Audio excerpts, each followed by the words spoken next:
Data ఎవరి దగ్గర లేదు సార్.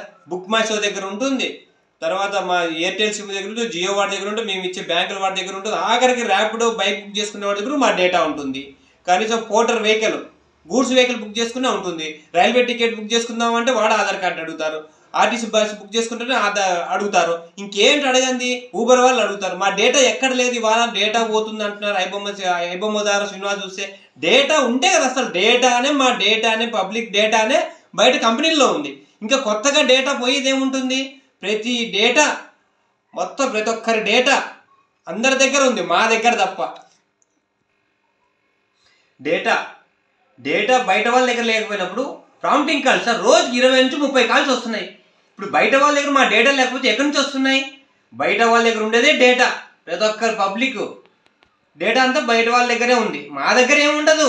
మేము జోలు పెట్టుకొని తిరగాలి అంతే. ఆధార్ కార్డు అవన్నీ ఏం లేదు. డేటా ఎప్పుడో బయటికి వెళ్ళిపోయింది. ఎప్పుడైతే ఆధార్ అనుసంధానం చేశారో ఎప్పుడైతే వెళ్ళిపోయింది, మొత్తం వెళ్ళిపోయింది. ఓటీపీ ద్వారా అన్నీ అయిపోయినాయి. ఏం లేదు, డేటా అంతా బయటే ఉంది, ఏమి లేదు.